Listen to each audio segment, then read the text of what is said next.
Hi again, everyone. Sorry. So I wanted to say that especially in Semitic, there is this disability to find earlier paradigms because just all of the languages display such regular and ordinary paradigms of root inflection, root-based inflection, and which we cannot reconstruct to anything earlier than Proto-Semitic. So we know that Proto-Afroasiatic probably did not have a root system, or not exactly a root system. So obviously this root system was so heavily generalized and imposed on any morphological inflection and conjugation in the language that it is extremely hard, even impossible, to find these earlier paradigms. Was that clear? Because it is a very interesting question. Well, I mean, like, I don't know about Proto-Semitic exactly, but there are maybe certain rough indications of like some kind of semantic grouping of some of these exceptions. Maybe not in the imperative, but I thought with forgot what it was, like the stative, or where there's vowel alter, or maybe like the maybe with the preterite of certain verbs that are having to do with non-typical actions, like eating. Yeah, Or I haven't talked about the vowel groups or the vowel classes, which is an even more complicated aspect of the G stem. But any kind of semantic groupings based on vowel classes are very, very difficult to make. Like, I don't know anyone who's done such a thing that it has, certainly not that has no exceptions. Like, and if you include, like, the more verbs you include, the more exceptions you will have, which makes these, like, yeah, some analogies do occur, but I'm not sure if they can really determine large groups and not just single items. Okay, is everything clear? Anything else to say about the imperative? How about the plural? Did anyone look at the plural? Or the dual? Anything interesting to say about that? Oh, by the way, I forgot to mention that in Arabic, this is from Moscati's book on comparative Semitics. It's a good book, but he forgot to mention, or at least to denote, that in Arabic, this prefix, this u, disappears when it's not in the beginning of an utterance or a sentence, at least in classical literary modern standard Arabic. So if I even add already a wa to the beginning, and the sentence is just wa qbur and berry, it would be wa qbur and not wa uqbur. So this u does not appear anywhere else than the beginning of an utterance. There's a question in the chat. Moscati, yeah, sorry, Moscati. Sabatino Moscati, comparative grammar of the Semitic languages, or something like that. Wait.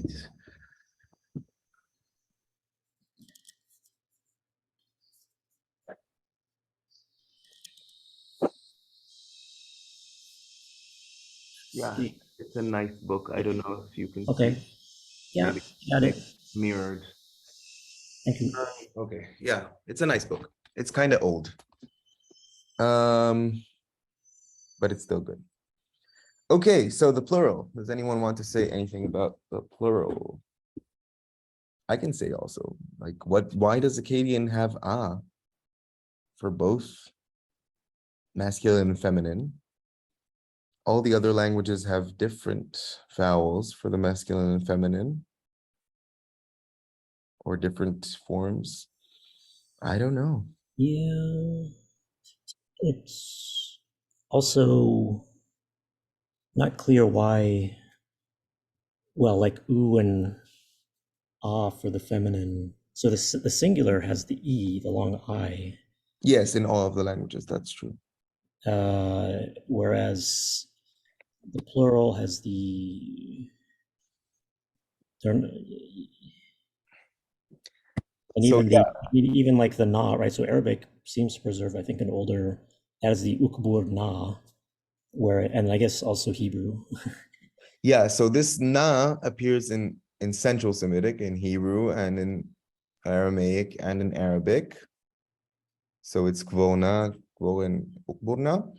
But it does not appear in Ethiopic and Akkadian. I don't know if it's attested in Ugaritic. I think that might be a stretch. I don't know. I haven't checked Troppe, but yeah, sorry, another one in the chat. I beg your pardon. Could you show the book again? Ah, yeah, thank God I saved it close.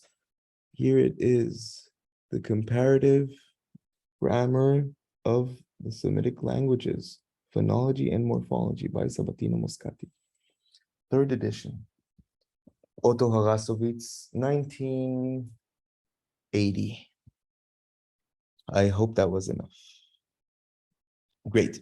So anyway, since imperative dual is attested only in Arabic, well, yes, in this paradigm, I'm not showing modern South Arabian, which also has dual everything. And Ugaritic probably had it too, but it maybe isn't attested as well. So I will check that. But anyway, so the UA distinction that we have in Ethiopic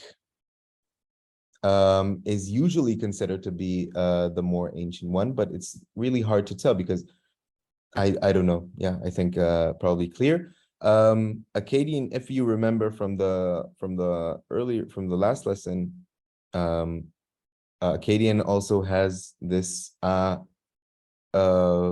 suffix in the second person plural prefix conjugation. That means preterite and durative, so past and future.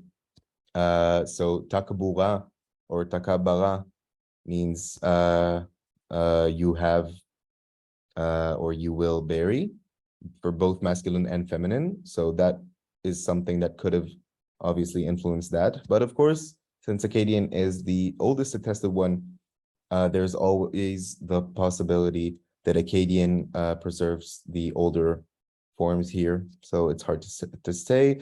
And of course, the for the dual makes a lot of sense as well, but I don't know. I just don't know. Any other question or remark or anything before we move on to the next thing?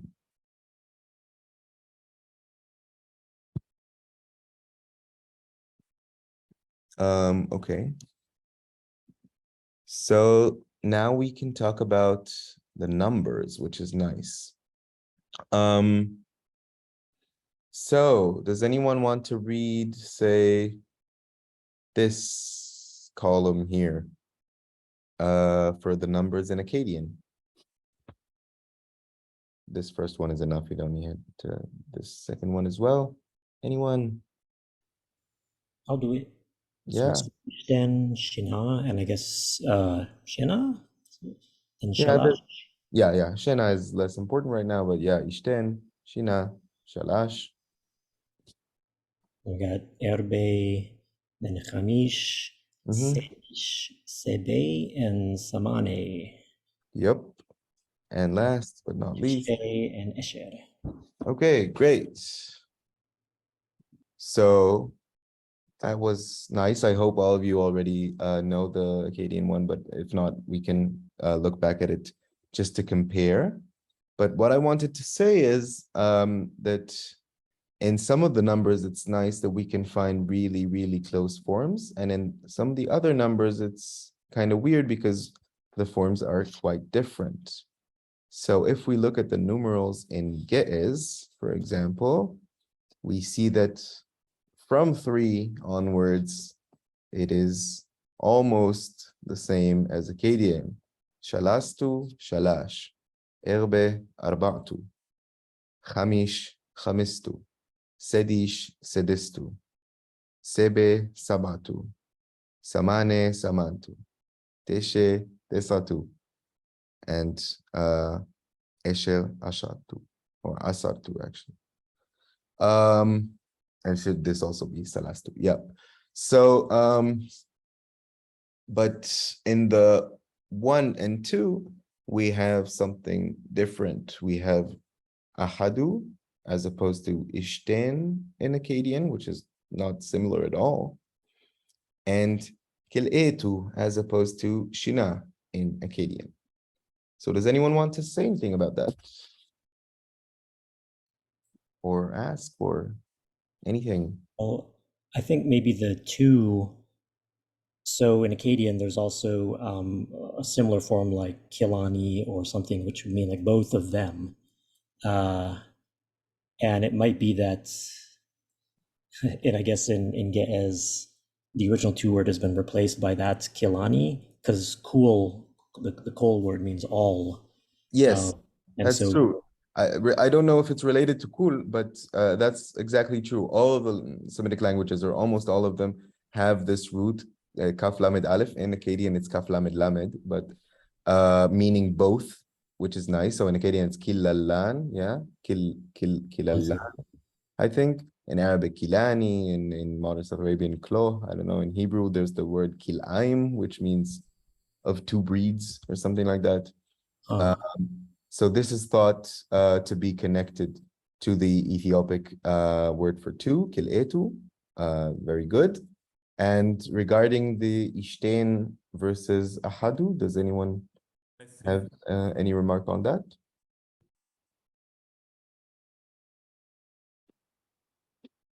Is there a word in Akkadian that might be connected or similar to ahadu? yes, there are. Mm-hmm. Which? Well, like Edenu, or I guess you can, which means like alone, single, or Udia, or I mean, depends on the dialect. It means like myself. Exactly. Yeah. Wedu, edu, singular, alone. Exactly. Like Yahid in Hebrew, Wahid in Arabic. So this must be connected to the word for one here. Oh, sorry, there are messages on the chat. Akkadian had no ayn. That is true. Akkadian had no pharyngeals at all, but its trace is left in the color vowels of some words. That is also true. Yeah, great. So, so if we looked at just these two languages, we have no idea if the next language would have the Akkadian variant of the one and two, or the Ethio-Semitic variant of 1 and 2, right? So yeah, if we look at Arabic, واحد, اثنان, yeah, of course, modern standard Arabic or something like that. ثلاثة, أربعة, خمسة, ستة, سبعة, ثمانية, تسعة, and عشرة. So we have واحد, which is like ahadu in Ge'ez on the one hand, and we have اثنان, which is like shina in Akkadian. Anything else about any part of this nice paradigm? Could I ask something? I mean, Yes. could the Akkadian ishtan just come from wahid, or something? No. The ha turned to a sheen? No. No. Well, Okay. no. Sorry. No, we know where it came from, but it's just it's a rare word in some other Semitic languages. It's attested in Old South Arabian as Ain S1 Taf, which means one, or in Hebrew, also in biblical Hebrew, it's rare as Ashte Asal 11, and also it's attested in Ugaritic, I believe. So anything else about that? There is this weird thing that Arabic has thamania and Akkadian had samane, which shouldn't happen, but never mind that. Anything else? What about 6? Does anyone want to say anything about 6? 6 is a really interesting case here. Does anyone remember how 6 was in Akkadian and in Ge'ez?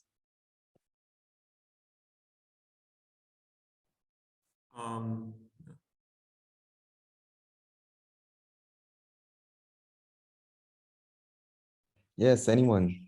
Sedish. Sedish, yeah, Sedish is the Akkadian Sedish or Shedish, and in Ge'ez pretty much the same, Sedistu. So why does Arabic have sitta? Sitta.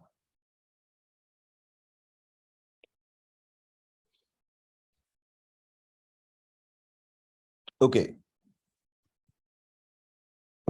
We can move forward now. And look at the beautiful numerals of Jibali. 1 is dat or dit.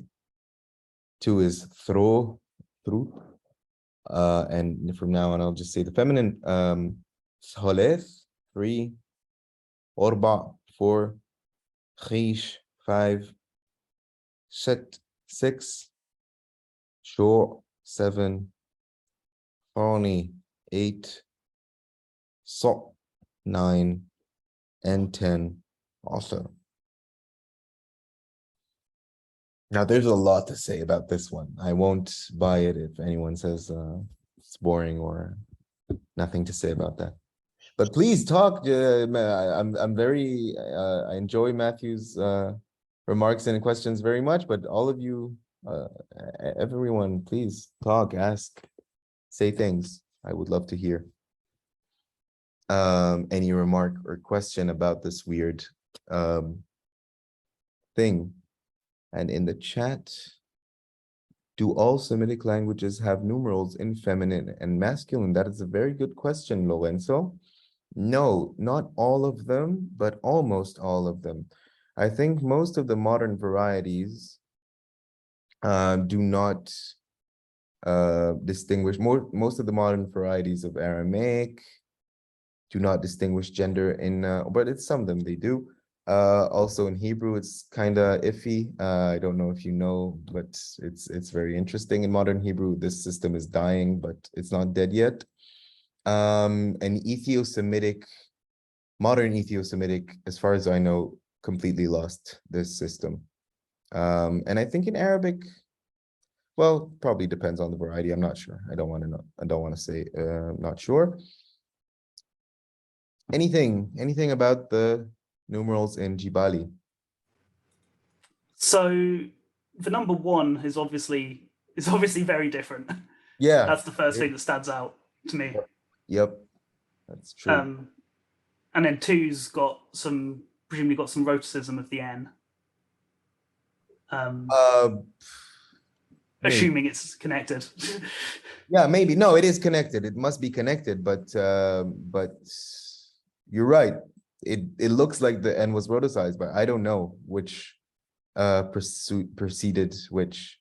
Like, the thing is, modern South Arabian languages, which all have this reish in the number for 2, are not the only Semitic languages who have that.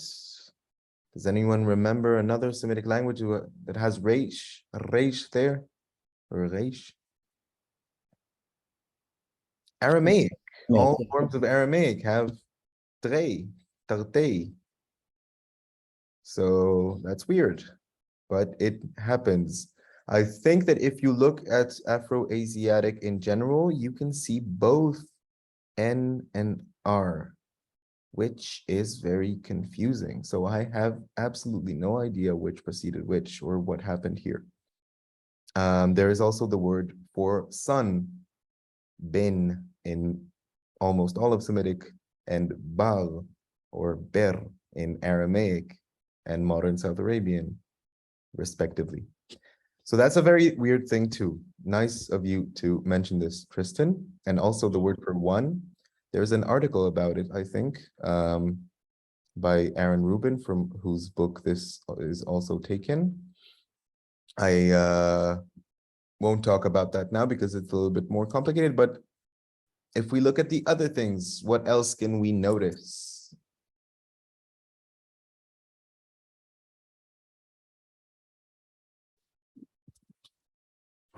Can you hear me?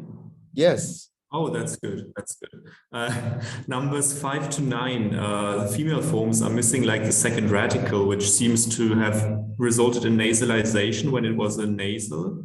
And numbers 5 and 8, and then in 7 and 9 it was a p, I think. So, and that just got elided apparently in the female form. The 9 also in the masculine one. The b in 7 is elided, that is true. B is in I think intervocalically is elided in Jibali, and also mem in certain instances. So there you can also see the nasalization, very, very correct, in Thoni and Khish, which are definitely from Thomoni and Khamish or something like that. They have to be. But that is not exactly the case for 9. It's true that this happened in 5 to 8, but in 9, it's a little bit different because 9, if anyone remembers, in Akkadian was Pishe. Yes, we lost the first radical there. Yes, it is as if the first radical is missing, but the second radical is Shin, and Shin is Shin in modern South Arabian, not Samech. You can see it in Chamesh, Shesh, Sheva. So what happened here? Does anyone have an idea?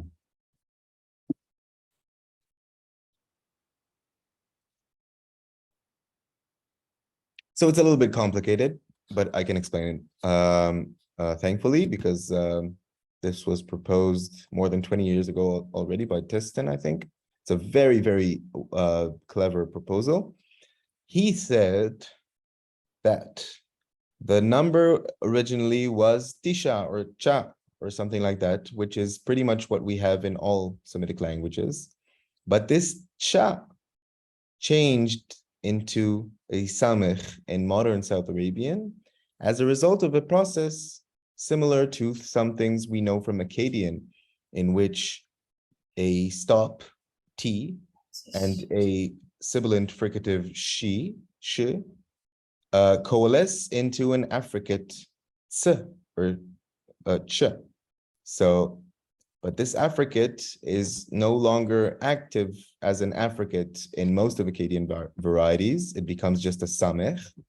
And apparently the same thing happened in modern South Arabian. We don't have any attestation of samech ever being an affricate in modern South Arabian, but this word for 9, which is the same in all modern South Arabian varieties, with this samech ein, and that's it, might be great evidence for that. This is also the word for 9 in Tigray, by the way, which is weird. Most modern Ethio-Semitic languages don't have the Semitic word for 9 at all, at least the South ones. For example, in Amharic, the word is zetain. It's, I think, from Cushitic languages and not the regular ones. Okay. Sorry, that was a lot. We still haven't talked about 6. We must do it at some point. So let's try. What would be the best language to talk about? Well, okay. Once again, 6. We have an Akkadian Sedish and Sheshet. In Ge'ez, Sedistu and Sissu. In Arabic, Sitta and Sit. But also Sadis, which is 6th, the ordinal. And in Jibali, we have Shet. Does anyone have any idea or thought? Because it's also complicated, but I will also explain it. So. Can it, I mean, it seems like it might be the same process that you just said that Teston offered, where the original form would have been, or the roots would have been, you know, Sheen or Seen, Dalits, seen, and then when the vowel between the D and the S dropped out, the D and the sheen thing turned into SS. Very good. But if it's SS, okay, that's true for Akkadian. Okay. Yeah. Shit, that's true. And it's true for Ge'ez, Sisu, but these languages also have the Dalit in other forms. So yeah. But in Arabic, it's sit. So why would a D and a S turn into a T? You're very, very close though. It is a coalescence of two consonants. Is it the voicing metathesis? I don't know. More of the No. It is the coalescence of two consonants. It's just that the third one was the interdental. It was th. So it should have been sidtha. So this would explain in Akkadian pretty much the sedish and sheshit, and in Ge'ez the sidistu sisu. And in Arabic it should have been something like sidtha, and the coalescence, the contact between d and th resulted in the long consonant t. So d is a voiced alveolar stop, and th is a voiceless interdental fricative. If they coalesce, that means that they become something that is the average of them both, which in this case would be voiceless like th, but alveolar and a stop like d, which would make it t. Sorry, but in the Akkadian case, you had, was it Sedish? Sedish. But we said that, so, in this notation system, the sheen, that should be the lateral. Yeah, like thla. Sedish, yeah. I guess that's. But it's not the historical lateral. This lateral is the historical result of the merger between sheen and sin, the lateral, and th. Okay.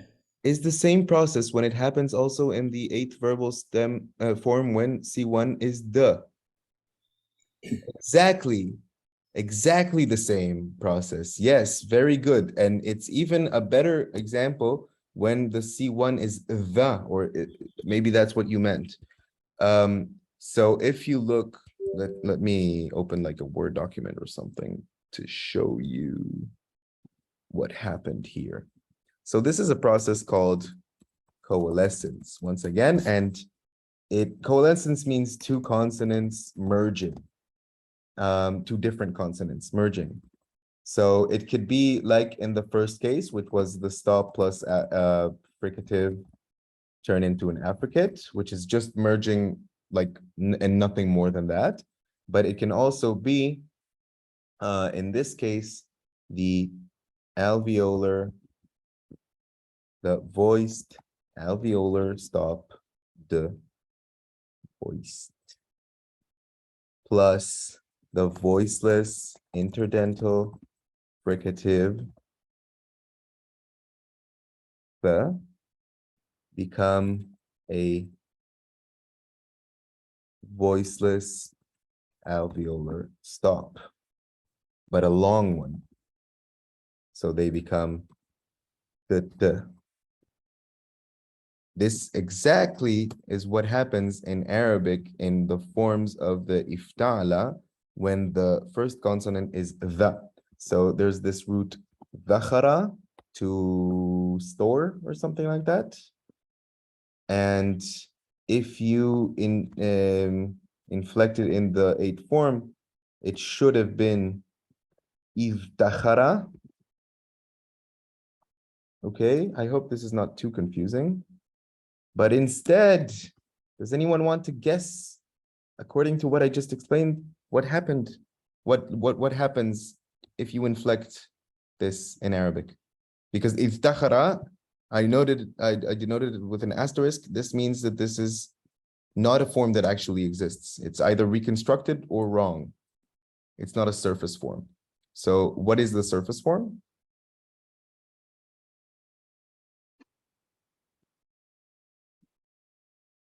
Yes, true. Omar wrote very clearly in Arabic. I just want that the people that don't read Arabic also could do this. It becomes iddakhara. So this is the exact same process, except here it happens to different consonants. It is the plus ta becomes a long D. Okay? Is this clear? Is everything clear? Do you want to take a break? I think it might be, or not. I don't know. Whatever you think. What do you think? Anyone? A break? No one wants a break. I don't need a break, but I have a question. Yeah. Just a quick So follow-up. if anyone wants to refreshen themselves, it's also okay. There's also a forced break in like 8 minutes. So also, yeah, Jonathan, yeah. The Arabic ordinal number is sadist, right? With like and the scene It goes. should have been a sadif, yeah. Yeah, okay. That was my question. Yep, that must be some kind of harmony process between the sa and the th. So this kind of process we know also from Ugaritic and possibly from other languages as well. Okay. So we can move forward. I think we're done with the numbers. I hope it was not too confusing because it is very confusing. Now we can talk about the personal prefixes and suffixes. Oh, we didn't actually do this before. Yeah, I'm sorry. I thought we already did this tapusa thing. So yeah, Akkadian, this is the Akkadian system pretty much of the past inflection, apus, which means I cut, I have cut. Tapus, you have cut. Tapusi, you, feminine, have cut. Ipus, he has cut. Tapus, she has cut. This is only in Assyrian, in Babylonian, both are ipus. And Nipus, we have cut. Tapusa, you plural have cut, masculine or feminine. Ipusu, they plural have cut. They masculine have cut. Ipusa, they feminine have cut. Is everything clear? So we're going to continue this practice of like comparing the different languages or these features of the different languages to see what we can reconstruct or how we can understand what led to what. Any question about this? No, everything's clear. Okay, so it's nice that these prefixes, we call them eitan in Hebrew because it's like aleph and yud and taf and nun. These are common to all Semitic languages with maybe slight differences here and there. And also they are quite common in Afro-Asiatic in general. And if we look at Arabic, for example, this is the inflection of the jussive. Afal, tafal, tafali, yafal, tafal, nafal, tafalu, tafalna, yafalu, yafalna. So does anyone want to say what are the differences between Akkadian and Arabic in here, in these forms? Except for the meaning, of course, that here is a jussive and there is a past.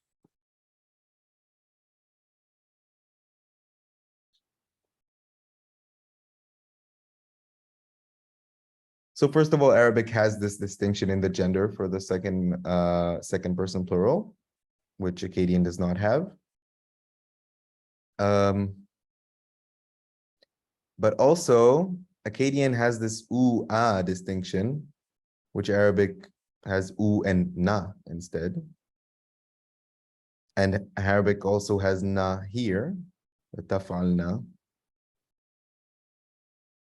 Other than that, I think everything is pretty the same, like except for the taf'alu, taf'alna, as opposed to taprusa. And now we can look at a little bit more languages. And here we can notice some other differences, which are interesting. Like, for example, so of course, Ugaritic has almost the same thing, but it has tough in some of the places we would expect yud. So for example, The third masculine plural has either yud or taf. The third feminine plural has taf, and that's as opposed to yud in Akkadian and in Arabic, right? And Hebrew has yud for the masculine plural and taf for the feminine plural, which makes this the same. The second feminine plural is the same as the third feminine plural in Hebrew. So why would that happen? Very interesting. Does anyone have an idea or a remark or a question? I think just as a remark, I think Ablate, no, yeah, Ablate has that too, that T prefix in the third person. True, plural. true. So does Amarna Canaanite. This is an aerial feature of North Canaan or something like that. It's very interesting, but it doesn't appear in Phoenician, I think. I'm not sure though. Maybe it does. Very interesting. I don't know. Anything else? Anyone else want to swing? So we still haven't really discussed this na or thing. I don't know what there is to discuss actually. It's quite confusing. But then here he also shows us, Moscati, this Arabic distinction between what we saw, which was the jussive, and this is the indicative. So in the indicative, we see this u suffix in Arabic or na suffix. So after a long vowel na, like takburi, takburina, yakburu, yakburuna, takburu, takburuna, and the short, the other persons, it's an u. Does that look familiar to anyone? Or I don't know. I mean, plural, feminine plural endings, second plural feminine and third plural, I think, had the na at least. Mm-hmm. And then also the dual, maybe. I don't know if, yeah. Yeah, I don't know. I don't know. The dual is also a little bit confusing. I would have to agree. It also reminds me of the subjunctive in Assyrian, which is u after a consonant and ni or uni after a vowel. Yes, exactly. That is so true. So, but u exists also, right, not only in Assyrian, right, across the board in Akkadian, but the ni or na suffixes are much rarer, but they do exist. So this is subjunctive or subordinative, which means like, I would use it in a sentence like, the man who has done this. So it would be yaf'alu or something like that with the u suffix, ipusu. And in Arabic, it means an indicative future. So weird. Subordinative past, indicative future. I don't know. I mean, I've read that the una ending could be the older verbal ending that simplifies or changes to these other forms, like just the u or the subordinative, because it's in these kind of embedded syntactic environments that sort of older, lesser used forms tend to be preserved, whereas more main clause syntax or morphosyntax tends to get rewritten or analogized and such. That would be difficult to prove. I don't know, because the other way around, I think, is almost just as possible. I don't know. I don't know. We'll take a break for 2 minutes and then we'll return, if that's okay. So see you in a moment.